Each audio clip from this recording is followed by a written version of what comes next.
The opinions expressed on this program are those of the program hosts and their guests and are not necessarily those of WSTU, St. Mary's Episcopal Church, and Temple Beit Chaim. Products that may be mentioned are not necessarily intended as an endorsement. Any reproduction or retransmission of this broadcast is strictly prohibited. And now, WSTU presents A Priest and a Rabbi. Call in with questions and comments at 220-9788. 220-WSTU. Now, here's your host. Hey, good morning, everybody. Buenos dias. This is Father Christian, and sitting next to me, don't call him just the Rabbi, but he is the Rabbi. He is Rabbi Matthew Durbin, and the two of us create the show or come up with it called A Priest and a Rabbi, and we are so happy to be here this morning. Rabbi, how you feeling? I'm feeling good. It seems like we've truncated our brand name. That it used to be a priest and a rabbi walk into a radio station, to which we literally just walked into. Yes. But I think out of brevity, we shortened it to just a priest and a rabbi. Well, it's kind of like two guys, a girl in a pizza place. Eventually just went to two guys and a girl. And then I think it was just a guy and a girl or something. They kept shortening it as the years went on. Wait, that's an actual pizza place? Well, it was a TV show. Oh, it was a TV show that started off like Ryan Reynolds and a bunch of other people were in it, and it was two guys, a girl in a pizza place, and then they very quickly said, "We're not saying this every week," and they dropped it down in size to where it eventually got to just two guys and a girl. That's the when was this show, in the 90s? Late 90s, early 2000s. You're too young for that. What are you talking about? That was my wheelhouse. Okay, all right, my bad. It's like how they changed the internet, right? So, we know it now as the World Wide Web, but do we know what it was originally called? Al Gore? The Mesh. It was the Mesh. Okay. But that sounds like a new nightclub in LA. Yeah. You going to the Mesh? Or maybe Berlin. Yeah. You going to the Mesh tonight? I'm gonna check it out. Go mesh it up. Go mesh it up. Well, let's hopefully we don't mesh up this episode too much. Just a reminder, we have a podcast that uses a lot of the content that's here on this radio show that you can find on all platforms, and we would love it as the community continues to build for you to go on to whatever podcast platform you like, whether it's iTunes or Apple Podcasts or Stitcher or Google Play, and just put in A Priest and a Rabbi, and we'd be so grateful for you to subscribe, for you to give a rating, and we always love a good rating because it just helps boost its availability to the rest of the population that's searching and seeking for this content.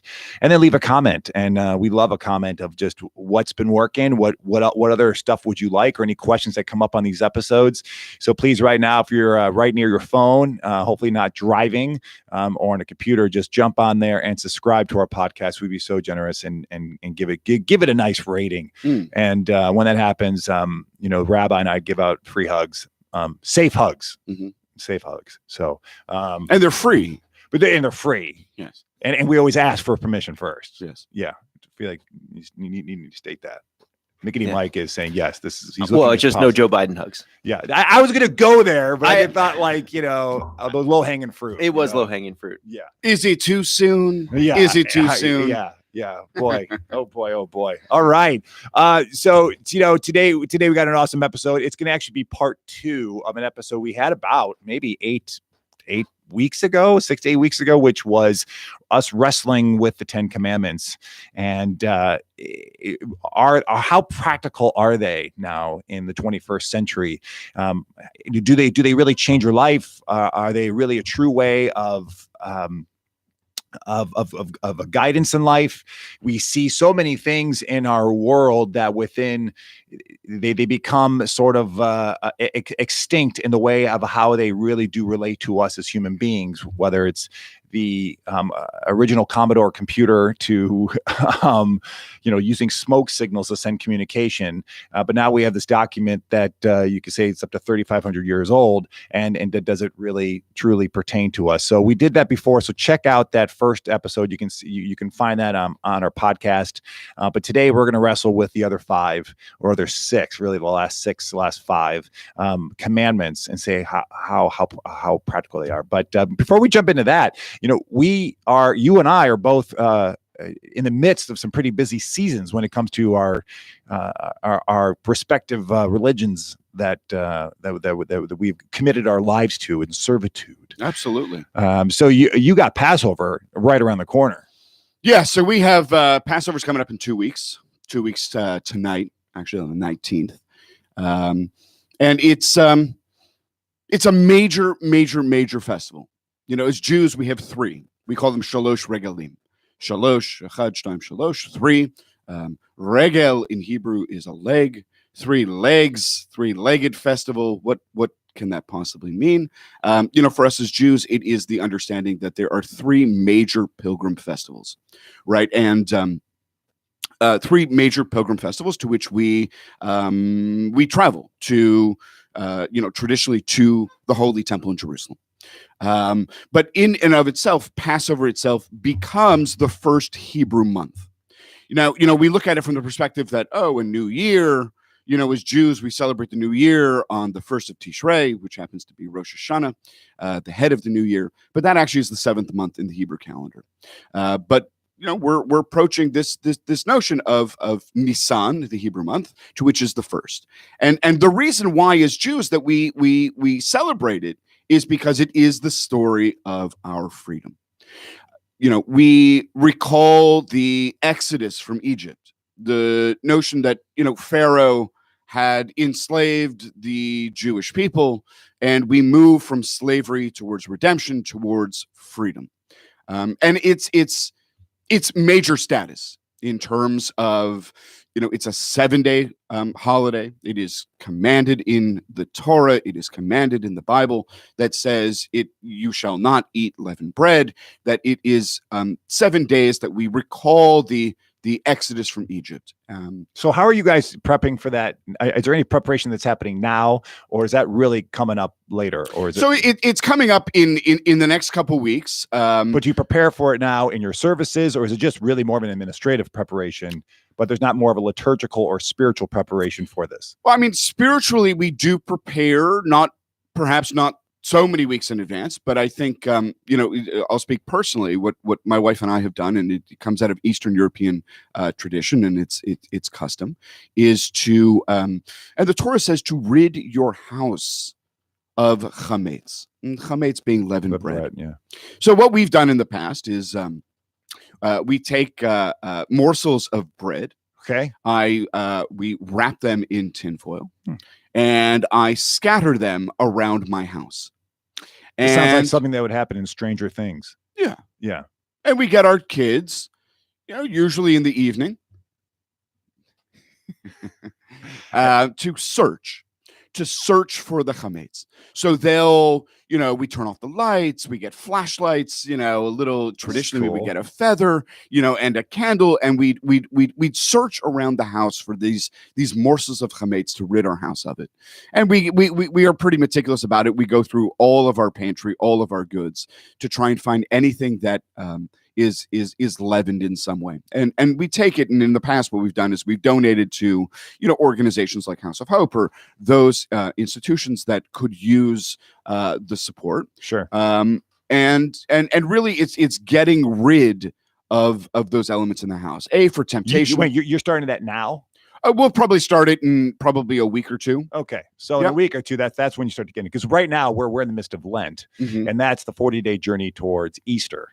And so right now we're right in the thick of it, and we're right around the corner from Palm Sunday, which really is the big entrance and the entrance into Holy Week, which is the final week before Easter. So there's a lot of programmatic stuff that happens around the church to prepare your heart and your mind, and disciplines that are taken on for Christians that hopefully should really influence disciplines that you take on for the rest of your life, but for spiritual formation. Well, I will say that we are, the holiday of Passover itself, it is 7 days, and we're actually really excited because I think you and I have an amazing program coming up on the 26th of April, right? On a Friday evening, where we've invited both of our youth groups, yes, to be involved. I think from a temple perspective, we're going to do like a mock Seder to acclimate and to introduce, Passover to your folk.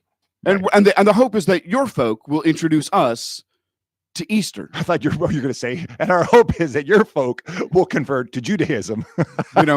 As Jews, we don't proselytize. We don't proselytize. But You say that, but I've caught you many times talking about how you evangelize, which I'm No. very proud of you. I'm very proud of you. No, we what we do is as Jews, we talk about how amazing our belief and our strength of our people are. But it's interesting because I'm actually really inspired by this, and I know I met with my youth group director yesterday, and I know we're meeting next week, and there's just something really, really inspiring about sharing of a major holiday together. Sure. To remove some of those stereotypes or those boundaries or those walls that perhaps we don't understand. And I had said to my youth group director yesterday, I'm actually really excited because I do have questions that I've been thinking about really all my life as growing up as a Jew. That I'm sure from a Christian perspective are just very basic, that you have been born and raised with. Where for me, I feel like I am in search of a deeper understanding and a more well-rounded understanding of a major holiday that you guys subscribe to, and it's just I'm really excited about it. I hope your teens come, and hopefully our teens come as well, and just have a really engaging and social environment to be able to express our belief. Yes, and it's a Judeo-Christian belief because it's the Seder meal. I mean, as Christians, we have to understand that. We have to know that. We have to know what it means, what's the importance of it. Why? Always because Jesus was a Jew and died a Jew. So if we're not completely aware and ingrained and really have that understanding, then we really don't fully understand the lens that our Savior was coming from. Mm-hmm. And I've heard of Seders being led by Christians, and I just like, that's kind of cute, but it's just great to be able to pair up with a temple and with a Jewish congregation and share this together. And we'll talk about Easter, and I think it will also reflect how well we've done informing our youth, because there's gonna be questions being asked, and if our youth are like, I don't know the answer to that, but then it's not their fault. It's more you look at the leaders. And I think it obviously goes on both ends. Is the understanding how well do our communities understand Passover itself, which look, as Jews, it's the one highly celebrated and performed festival that we have. And I think it's great that both you and I, as well as our youth directors, will be present and really facilitate the conversation. It'll be good. It'll be good. So, all right. So we're going to jump into these to the 10 Commandments again. If you recall, we did do this about 6 weeks ago. I can't name or that. I mean, I can't give you the number of the episode, but it's on there. If you go on to our podcasts. Or if you go onto the WSTU YouTube page, you'll see the show's on there. But if you have questions and comments about the 10 Commandments, please, we love getting phone calls, 772-220-9788. That is 772-220, actually WSTU. Coincidentally or not coincidentally. All right. So we ended up last time, we kind of went, you can split up the 10 Commandments into your relationship with God, and then your relationship with your fellow man, fellow human being. And so but we went and we started to dip into, we got to number 5 last time. So we started to dip into the relationship with your fellow human being, and talking about honor your father and your mother. And so we went into that and started obviously the family unit is just this cornerstone of civilization and the importance of the family unit. We realize that, but we also understand just how much of how broken the family unit has become. Really, it's not just an American thing, throughout the world. And then how, as a religious institutions, hopefully, and other institutions are working to sort of empower and to restore the family unit. So we got that far, and we struggled. But I think we also looked at the notion, especially with honor thy mother and father, right? That notion, as we say in Hebrew, kabed, right? Kabed, which means to honor. It means from because Hebrew is such a multivocal language, it means heavy. And I think that there is something there about not a burden, but the heaviness of it. And there's a difference between honoring thy mother and father and respecting thy mother and father. And I think that notion between respect and honor, there is that line that we draw within the sand of what does it mean to honor? And in some semblance, is there a disconnect between honoring and respecting?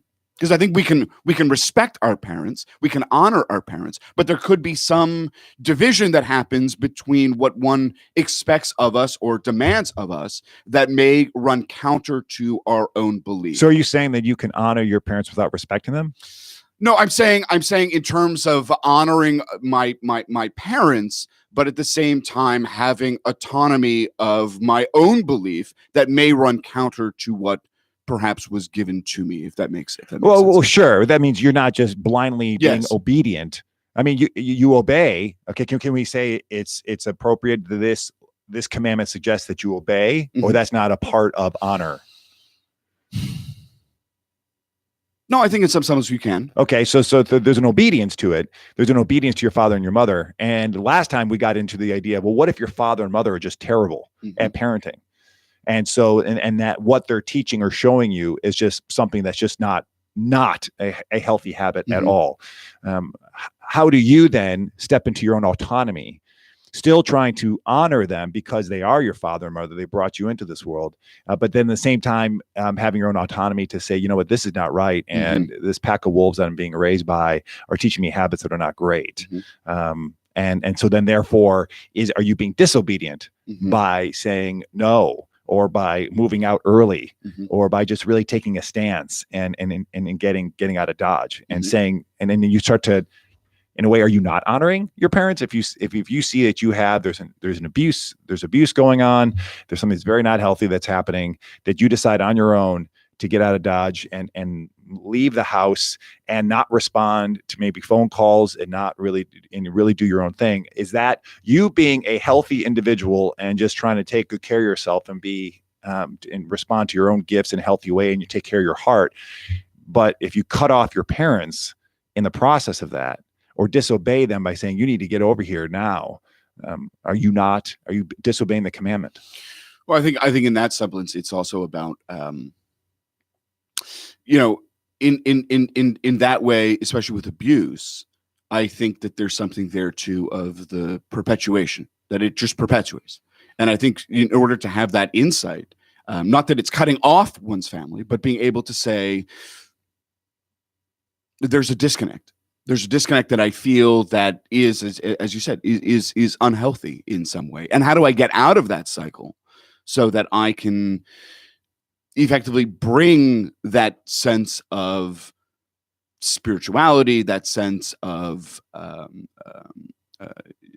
humanity back into my own world, so that I can climb to the ranks of where I need or want or desire to be? Because maybe what God is getting at too is, if you have parents, or you're living with a parent whose, let's say, addiction is just ruining their life, and that it is maybe healthier for you to move in with another family member, that to completely dishonor your parent and just say you're a wasteoid and I'm going over here, is going to leave a mark on your heart, because you could never, that relationship you have with the parent, no matter how how deep their struggles may be, that in a way you need to have that honor and that love of them, because that never goes away. That scar is horrific, of completely severing the ties. The stories that we hear of people who've had just these horrific relationships with their parents, but then still later on in life just want to find some kind of reconciliation, just to find some peace in their life. So if something happens where the parent is in a place where they're struggling with addiction, they can't be a good parent, and you need to move out and get out there at age 12 and go move in with a friend or something like that, you're definitely not obeying your parents. You're obeying what your gut and maybe what other family members are leading you in, but you still got to honor that person is your father and mother doing the best they know right now in their life. So I mean, it's a lot of these get tricky. They get tricky. They're not just clean cut things. I've watched a lot of commentaries on these, and they talk about how the family is the is the building block, and you have to obey and honor it. But they don't never get into, well, what if the family is completely dysfunctional to the place where there is abuse, there's addiction, and there's other horrific things But I on. think that's also the aim, or perhaps the expectation of the of the Ten Commandments themselves. They're interpretive. They're not black and white. I think the ways to which, I mean, look, some are black and white, right? Thou shalt not murder, for example, or thou shalt not steal. But that I don't think that's just that black and white, though. We'll get to that. Absolutely. But I also think that they become the blueprint. They become the guiding principle for us to try and live our lives as ethically, as morally, as sound as we can as human beings, with the knowledge that we've been given through that important through those important statements. I mean, I think there's a reason why the Ten Commandments are still alive and still looked at and still as a cornerstone from a Judeo-Christian front. There's a reason why Moses is still on the roof of the Congress. When you look up on the ceiling, there's Moses there. I mean, it has informed our codes and ethics. Here in the Western world, it's definitely here in the States. And so it hasn't like just gone by the wayside. It's not relevant anymore. I mean, this is humanity, and the human experience has not. It's still the same human experience, or what it means to be a human being. These 10 codes have been not. I don't think there's any of these you could cross out and say, well, it's not relevant anymore in 2090. So let's continue on here. So let's look at this. So you shall not murder. You bringing up this before. It can easily get brushed off. We were talking about this at church the other day. It's like, hopefully most of us, the congregation, can sit there and say, yeah, great, didn't murder, good. Check off that box. I'm ready to roll. Next commandment. But I think also that commandment is also challenging based on interpretation, not so much interpretation, but translation. Because I've read many translations. Our translation itself says, and the word itself, thou shalt not murder. But yet I've seen in the King James Version or the New Revised Standard Edition or what have you, thou shalt not kill. And I think that there's a huge difference between murdering and killing. And I think, look, in some semblance, we kill animals for subsistence, for food. We kill plants and vegetation for food. But murder itself, of taking away human life, that in and of itself, I mean, it is, at least in my mind, there's a part that says it's black and white. You shall not take away someone else's life. So what happens on the battlefield? Is that kill or murder? Yeah, now I know now we're getting to ethics and to Jewish and Christian ethics here of justifiable war. The ways of war. Yes. Is it justified? And I think that's a great question. I think that it's a huge topic in and of itself. When is killing in some degree? When is it justified? Is war justified? What happens in the event of war? That we know that unfortunately what happens in our modern time is that there are casualties in times of war. Is it justified? But I think if we took it from a human to human interaction and put aside the issues of war and strife within the world, what that commandment in and itself, thou shalt not murder, what is its implication? Well, from a Christian perspective, that when it gets brought forth, where Jesus in Matthew is talking about murder, he says, you've heard that you shall not murder, but he takes a step. He tries to go even deeper and saying, well, he's always trying to get to the heart.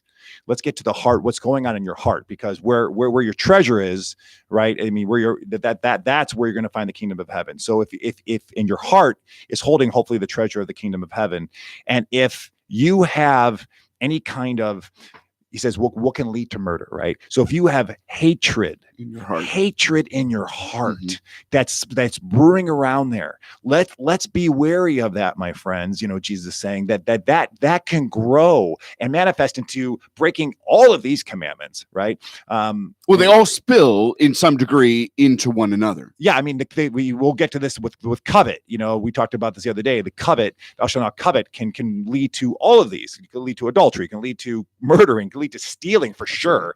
Not honoring your parents, but the idea of hatred, that you have this hate for someone, and he says, you need to love your enemies. Let's flip the script on this. You need to bless your enemies, and because of the hope of the transformation of your enemy's heart, that if you have enough of and you can only do that if you have the strength and power of God. You can't do that on your own as a human being.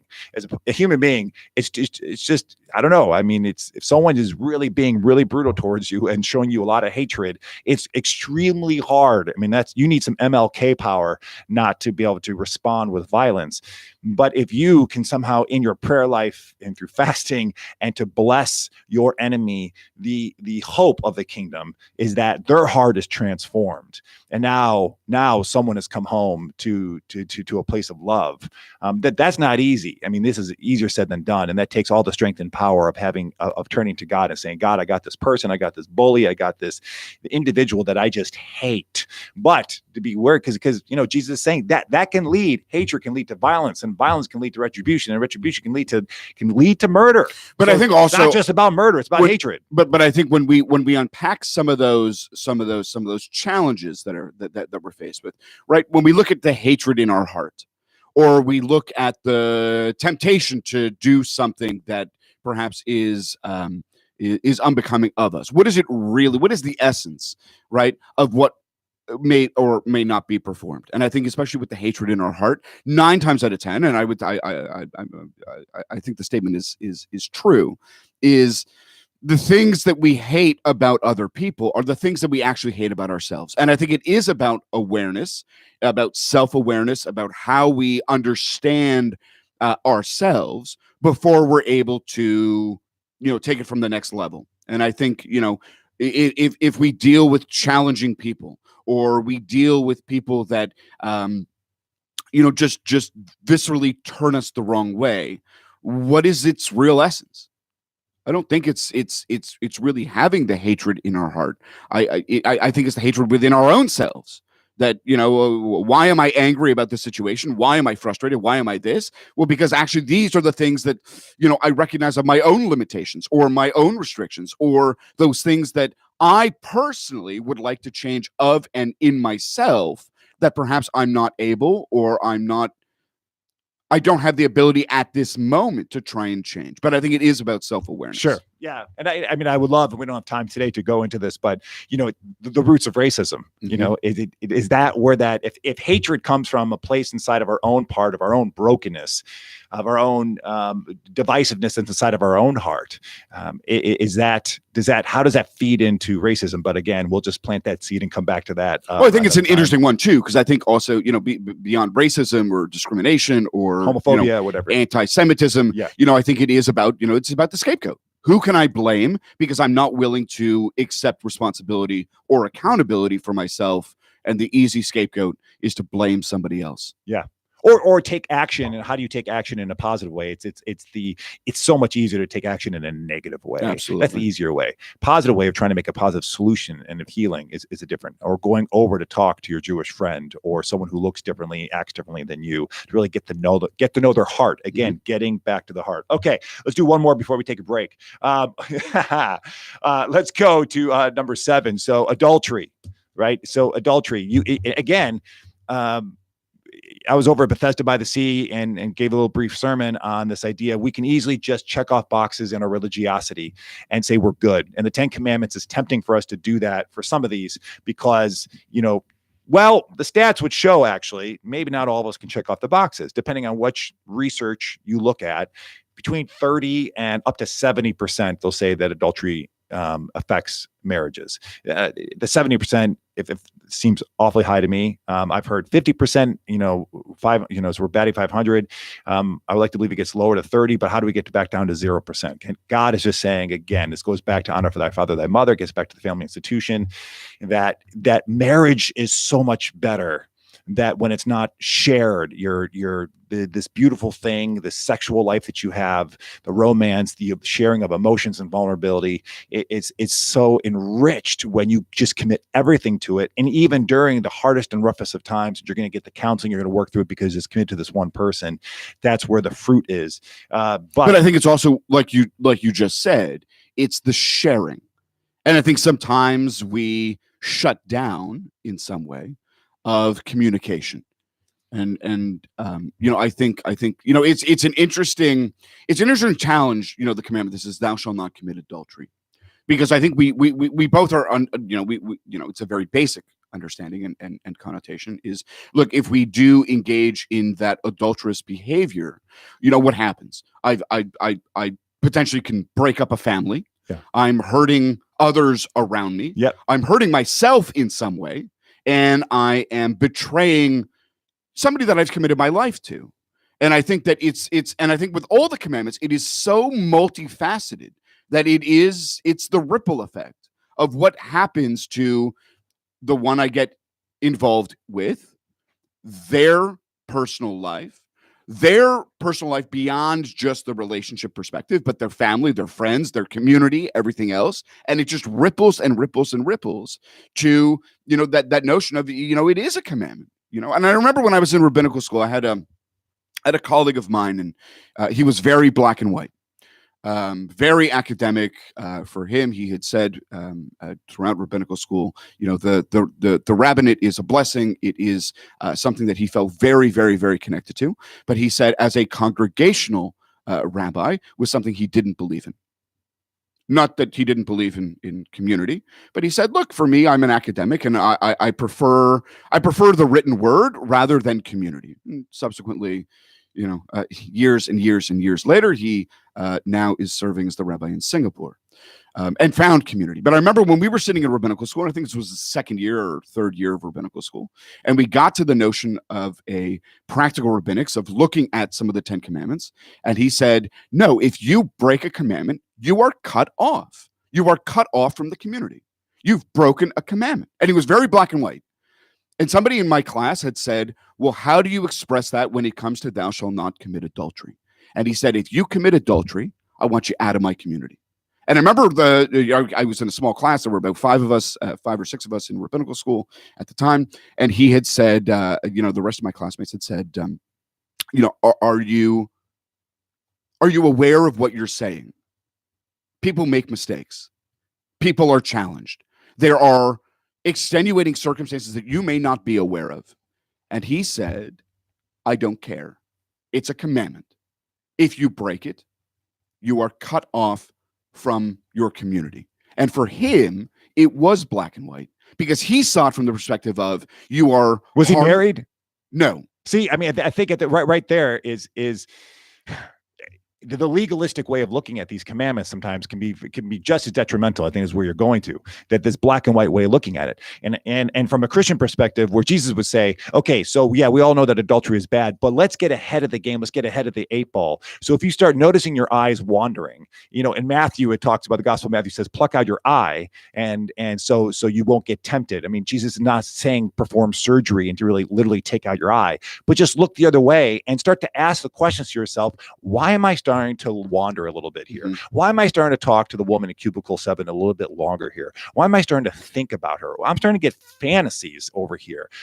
And to just catch yourself here first, but not just beating yourself up, but just saying, okay, because if you just say, I can't do this, I can't do this, this is wrong, I don't think that's going to solve the problem. There's something else going on, maybe in your marriage, maybe in your own heart, that you need to look into and start praying upon, maybe seeing a counselor about, and saying, catch it right at the beginning, and saying, or a trusted spiritual advisor, to go to your rabbi or go to your priest or go to whatever, and saying, I'm starting to have this right now. And not just so you just get confession, because yes, the confession will help, but you need to start looking at the seeds of saying, well, maybe it's because I feel like our marriage is starting to get a little dry, or maybe it's because my wife doesn't respect me so much, or I feel like we've lost the mojo in our marriage, or our sex life has just kind of disappeared, or we don't laugh as much. That can be tended to. Sure. Those seeds can be, so let's get back to the grounds of it. But is the awareness of it, because you say don't do adultery. Well, great. But I think we need to flesh it out. But it's interesting, because in that conversation,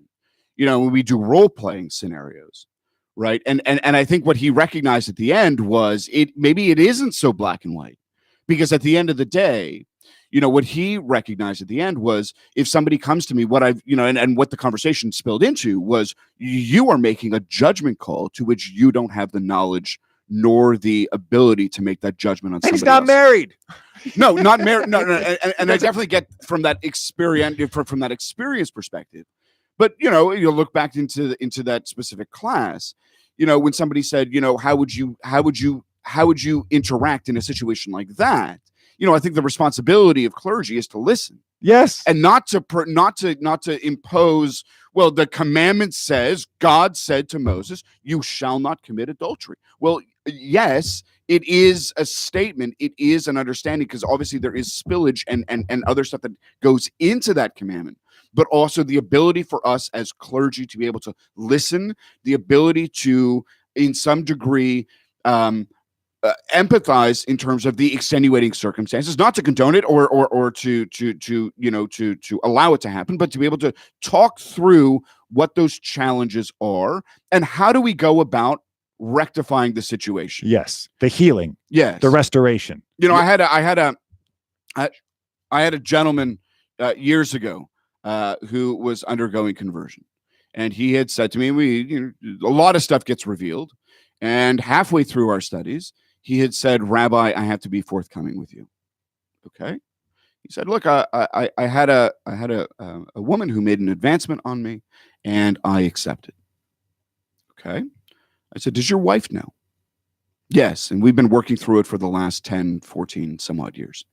The challenge with this specific challenge was the person to whom he had a relationship with was 17, so she was a minor, and really talking through what those challenges were, and I struggled because I think in some semblance I put my own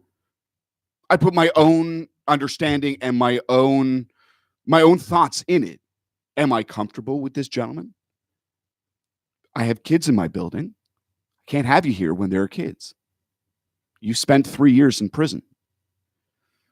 Are you coming to me because you've gone to other churches and other organizations who have detracted you in some way or have shunned you in some way, and you felt that the Jews are an accepting people, and well, why not? What were the other extenuating circumstances?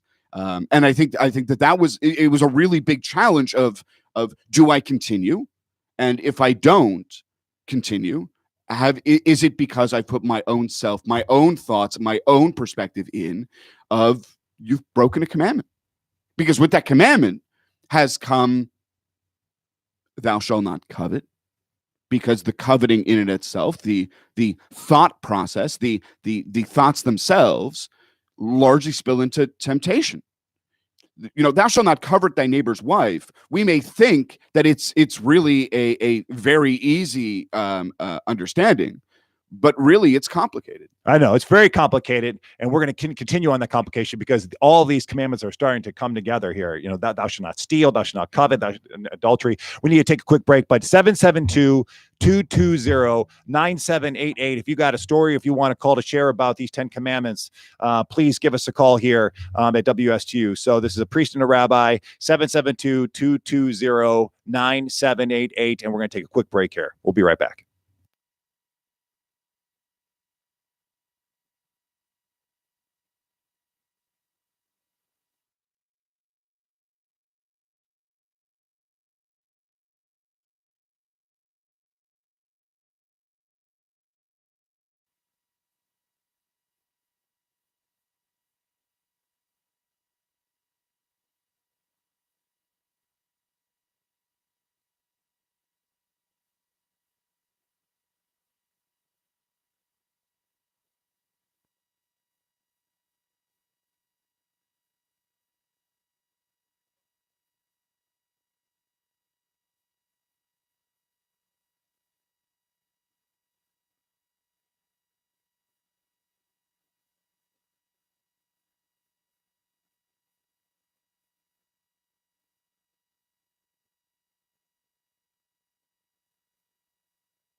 All right, welcome back to A Priest and a Rabbi, the place where you get two clergy folks from a Judeo-Christian background just diving into topics and wrestling back and forth. And sometimes we're right on the same page and other times we're not, but it's all beautiful. It's all good. And hopefully it creates good radio for you as a listener. 772-220-9788 on that AM dial.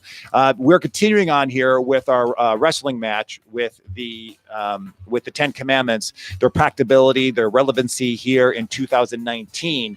And we just got done with adultery, and we keep on trying to. The theme here is not just look at the law itself that's there, but what's underneath it, and it's always getting back to the heart of what's stirring in your heart.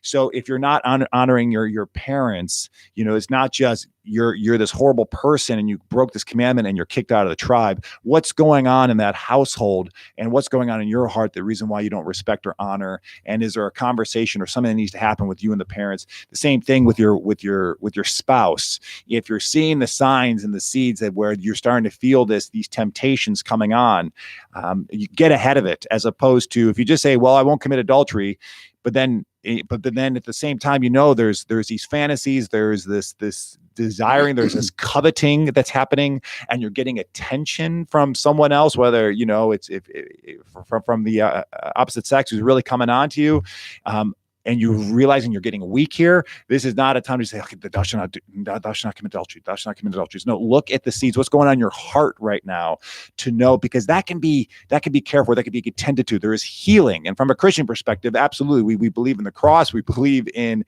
there can be, when you fall into a place where it's almost like in a death-like place, there can be restoration and healing and repentance, and there can be renewal. And that's what we believe. I think we would agree on that, of a restoration of life. And hopefully if you get ahead of it before it gets real bad. So, number 8 here is thou shalt not steal, which thou shalt not steal, again, there's in some of, we're pulling from Exodus and Deuteronomy here, but, and there's some explanation given to that, but thou shalt not steal. I mean, now you can say intellectual property, someone's self-esteem, the way you talk about someone, the way you treat them. Are you stealing their pride, their honor? Because you stole that from them, the way you talk abusively to someone. But I think it goes back to that same premise, right? If I steal, I am taking something else away from somebody else.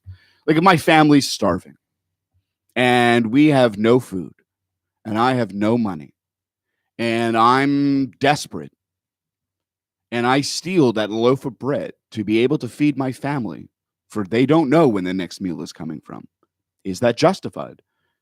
And I think from a Jewish perspective, no, it's not justified. Well, but my family will die. They need food. But what you've done is you've now taken away that baker's subsistence, that baker's understanding. And at the end of the day, you've taken away from his family or her family to support your own. So where do we go to? And I think you're right that it's not, that obviously that's the case itself that we would look at, in the 17th century. I mean, we wouldn't have to deal with intellectual property or plagiarism or whatever it is. But in today's understanding and today's world, there are so many extenuating factors that lead to that conception of thou shalt not steal. Right. Well, yeah. I mean, if you hear a really good sermon and you're like, "Oh, that's good. I'm going to steal that." Mm-hmm. Is that stealing? Before my previous life, I was an actor. You go and you see a choice that an actor makes for a role that you might be playing later on. You say, "Oh, I'm going to take that. I'm going to steal that." But how far do you really go with that? Because you're going to take it, you're going to renew it, you're going to do something. Maybe you. How far does it go? I think the main thing here is respect. It's having respect for your fellow brother and sister. I mean, again, these commandments, these last 6 commandments are all about having respect and not breaking a bond with your fellow human being. When you steal, when you covet, when you commit adultery, you are breaking a bond with your fellow human being, and God wants community with him and with your fellow humankind. And so stealing is breaking that respect, and what does it really mean to to break that respect by taking from someone that's not yours. Now, going back to your previous example, there is Catholic doctrine that says if you are broke as a joke and you need to feed your family and your family's at the place where you might die, that it's like the Les Mis scene that, he stole a loaf of bread just because he was at rock bottom, and it's okay to do that if it's for the feeding of your family. I definitely respect that. And certainly I'm not challenging Jean Valjean on that. But I think the flip side of it is, you look at the experience of Jean Valjean of stealing that loaf of bread to feed his family. Would it have harmed him at all to go in and to speak with that baker to say, "Sir, my family is starving. I'm appealing to you from human to human. Please see the compassion"? You got two options. Either somebody says no or here. Right.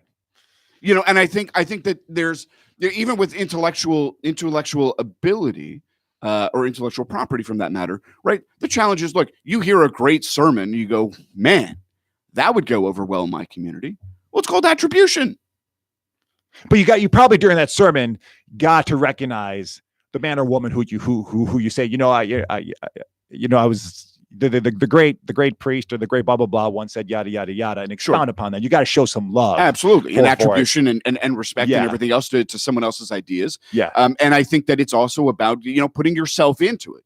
Of okay, I heard this great quote, or this great story, or this, that, and the other, and it's made me think, and to bring that you get in influence. Absolutely, you get influence. The Weeknd, the Weeknd as in the performer, it's so obvious he's been influenced by Michael Jackson, which is now weird to say, but but his whole style and everything he does and his voice is like it's Michael Jackson. People say he's stealing Michael Jackson's singing style, and no, I mean they just say he's just heavily influenced. It's a way of admiration, but yeah, okay. So let's keep this going because it's going to all comes together here. And number 9 is false evidence of not lying, right? Of bearing false witness to it. And this I think again gets to what's going on in your heart, that if you start building up little lies to get you through things, it starts taking away your integrity as a human being. If everything else, if stealing was about respect for your other human being,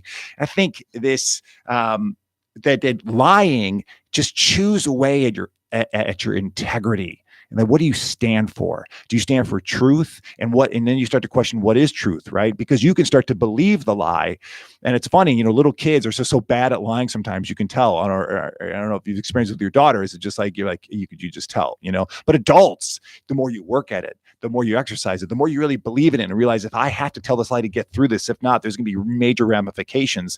You repeat it, you stick to it, and you start to believe it. And it blew my mind when Lance Armstrong was so committed to standing so firm that he didn't take steroids, that he was so firm on it, and then finally broke and said, yeah, actually I have. Or there was a baseball player from Milwaukee who was just so, he would get up so adamantly. Was it Bauer?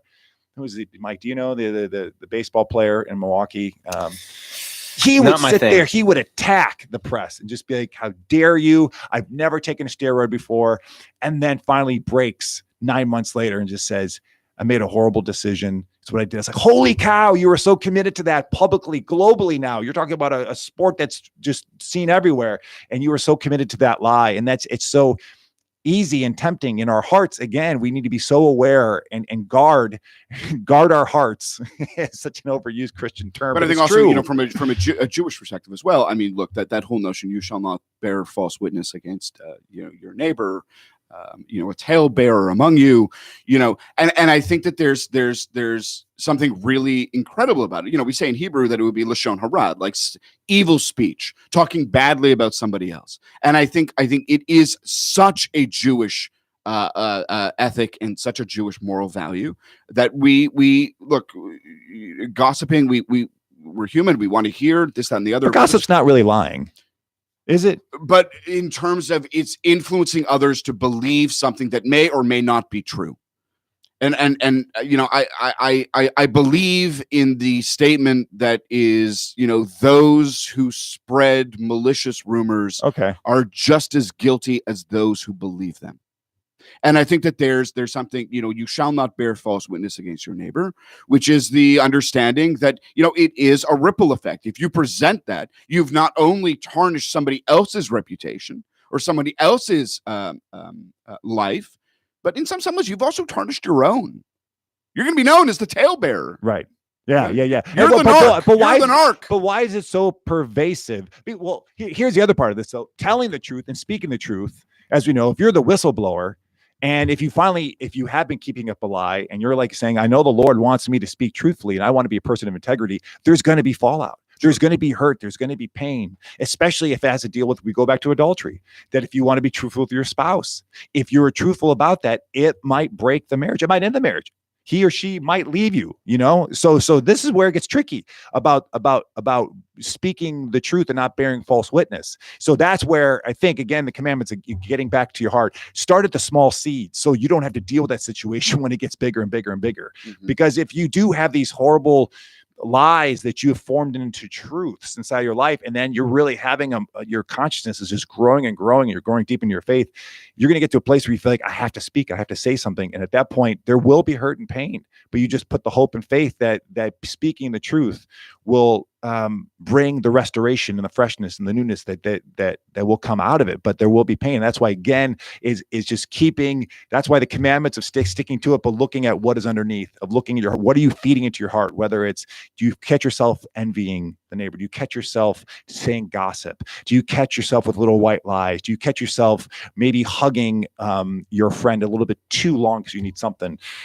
So that, I think we've covered a lot of covet. So we've already got the number 10 here, and because we're just winding down the show here. But again, it's at the 10 Commandments. It's, I think, what we've been just constantly doing is wrestling with the digging beneath the surface of what's underneath that. And this can always continue. And I think this will continue to pop up in our radio shows here. But I think also, the ability, we started, this episode, we started the other one about the 10 Commandments. How relevant is it today?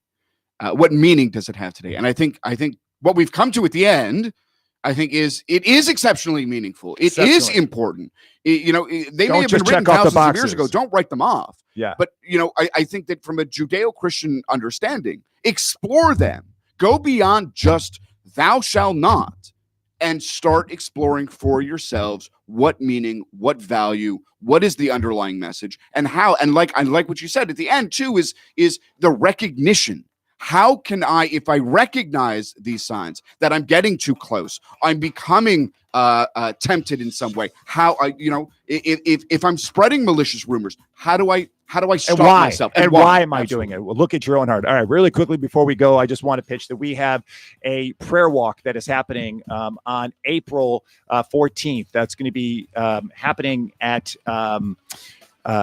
starting at St. Monica's Episcopal Church at 4 p.m. It's on Palm Sunday, and we're all walking. Of course, my brothers and sisters over at Rabbi's Temple are invited, but it is a united prayer walk where we will walk around East Stewart and West Stewart, and we'll break bread at St. Mary's. So, and on Monday evening at 7:00, we at Temple Beit Hayam at the Rappaport Center have Titus Kafar, is a artist who will be joining us on art, history, and social change. That is 7:00 at Temple Beit Hayam. God bless you all. We'll see you then.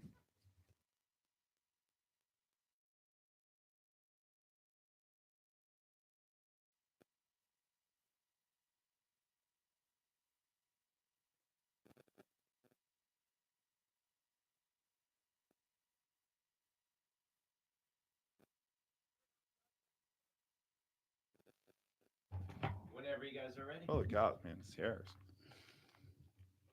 It's shiny. Yeah. Are we on? Is this on? Yeah, no, you're recording. Oh, we're recording. We got the shininess. Yeah, we got the shininess. So we're recording here. It's just another beautiful day here in the studio with my brother, with my Rabbi Durbin. Yeah. This is Father Christian, and we're about to do part 2 of a series, that 2-part series about the 10 Commandments. Do you remember this? It was like maybe six weeks ago. We dove into the first half of the commandments. I think we thought we would get through all 10. Yeah.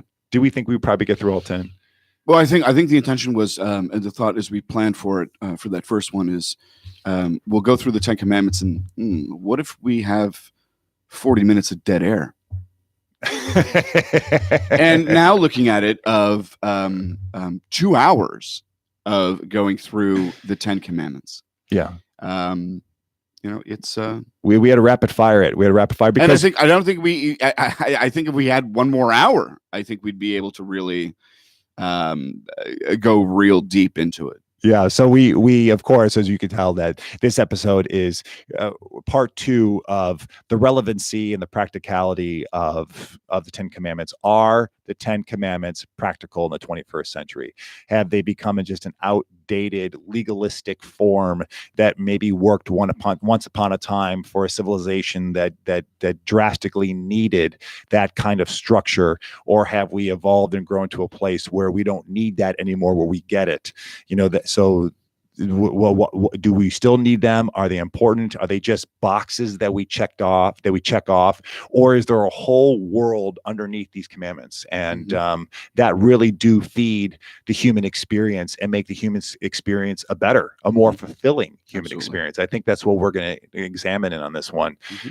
So first, we also want to just say thank you. Thank you all for those who tune into this podcast, for a priest and a rabbi, which one you're tuning in. And if you're on iTunes or Apple Podcasts or Stitcher or whatever, we would be so grateful if you would give a rating, and because it helps our exposure. It helps for this content to be put higher on the list, and to leave a comment and to share it. When we see it shared on social media, we're just so happy that you do that, and just say, hey, check out these guys. It's Priest and a Rabbi. They talk about a lot of cool stuff, from everything from just current topics to religious topics, to Christian's hair, Father Christian's hair, which today has a tremendous amount of gel in it because I couldn't use a blow dryer.